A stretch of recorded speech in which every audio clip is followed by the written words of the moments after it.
The Syracuse has declared on multiple occasions that the Skyline Apartment building is unfit for human occupancy. Even a year after Tuori's murder, the building has remained a problem property.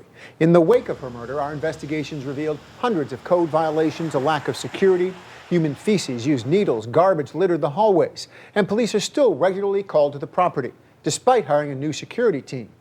A woman was shot inside the apartment complex just a few days ago. And tenants tell us the blood from the incident wasn't cleaned up for 19 hours. Some now demanding new ownership take over. Our Connor White's live outside Skyline tonight. And Connor, what do we know about the future of the building? Well, Matt, it was 9 months ago that tenants rallied here at the Skyline, some demanding new ownership after the body of 93-year-old Connie Tuori was discovered on the 12th floor in March. Now, Green National says they have a potential buyer in a national company that specializes in turning around large properties like this one. It's left some tenants hopeful but also skeptical, given what they've seen over the past year. Early Sunday morning, a woman who doesn't live in the building was shot in the Skyline, leaving behind a trail of blood that sat for hours. I heard the gunshot. I just feel safer behind two locks on my door. Larry Fuller says the shooting happened on his floor. I just sat here wondering what was going to happen next. It's a situation he wouldn't have imagined himself in 9 years ago when he first moved to the Skyline. Back then, he says it was one of the most desirable spots in the city. And to see it now is heartbreaking. In April, following the murder of Connie Tuori, tenants met to discuss the unlivable conditions. Fuller said they needed new management. It's got to be somebody else that actually cares about the building. Fast forward 9 months, Green National still own the place, and tenants say the same issues are here. But now, the company says there's a buyer. Green National has told us that they've tried to find a buyer that is best not only for you guys, but for the community. Do you believe them? Not really. Sharon Sherman, executive director of the Greater Syracuse Tenants Network, says things won't improve as long as Green National own the building. It's just a company that's not able to manage. They just can't. But says the new owners will have a big job to do. They'll need to keep up security and adhere to rules under the city's nuisance abatement order. That includes having 3 guards on the premises, which tenants say isn't happening right now. That's a tremendous operating expense. A city spokesperson confirms that the nuisance abatement order and all of its requirements ride with the property, meaning the new owner will have to maintain and improve those security measures. They also are not willing to comment at this time on how a sale would actually impact lawsuits against the Greens, citing the fact that it is ongoing active litigation. Green has not gotten back to us on our request for comment. Begin tonight with continuing coverage on the lawsuit against the owners of the Skyline Apartment complex in Syracuse. Good evening. I'm Matt Mulcahy. Nearly a year ago, 93-year-old Connie Tuori was murdered by 23-year-old Victoria Affett. She pleaded guilty in court yesterday. We're digging deeper tonight into why her family is suing Affett and the building's owners. Investigative reporter Mary Keeler joins us live in studio tonight after talking with the family attorney. Mary? Matt, the Tuori family tells me they can't bring back their aunt with this lawsuit, but they can set a new standard for landlords to make sure this never happens again. Connie Tuori's nephew, Tom Tuori, misses his aunt every day. They haven't made many like her, I can say that with a lot of confidence. And after her brutal murder, he's using what he says is the only tool his family has to make sure owners of the Skyline Apartments are held accountable. The lawsuit, filed in January, says the actions by the defendants, quote, is a tantamount to a wanton and conscious disregard for the safety of the deceased plaintiff and warrants the imposition of punitive damages.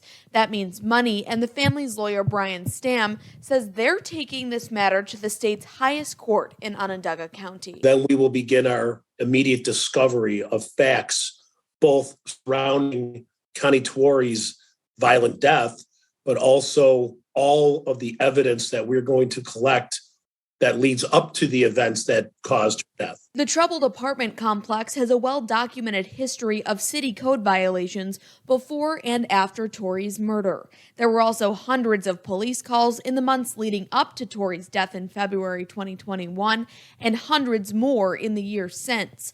The Tuoris believe a lack of security and safety led to and enabled Victoria Affett's violence against their aunt, which is why Affett is also named in the lawsuit. Just this this week, Offet admitted to stabbing and strangling the 93-year-old, leaving her to die in her apartment after the unprovoked attack. This family has already lost their loved one. Now we're going to find justice. The legal fight could take a few years, but the family is determined. It just happened to be our aunt, but it was going to happen to someone eventually. And it's because of how poorly the building was managed.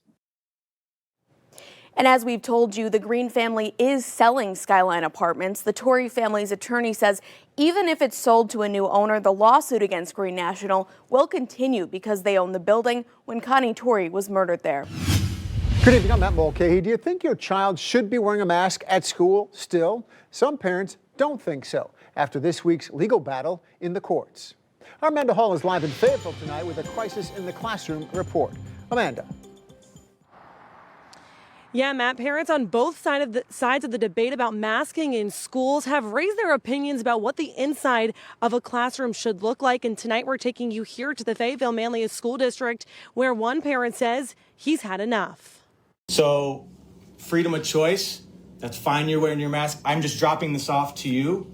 And I also want to check in to make sure that my kids are not being forced to wear their mask. Joe Dunaway has 2 kids in the FM school district. After a judge overturned the state's mask mandate, he went live on Facebook for 35 minutes and sent his children to school, ensuring they knew they didn't have to mask up if they didn't want to. They should not be forced to wear masks. So yes, I'm pro-choice on wear a mask. If you know your own medical history, you should be wearing a mask. And I'm sure that there's some kids that probably need to be wearing a mask, but it shouldn't be mandated.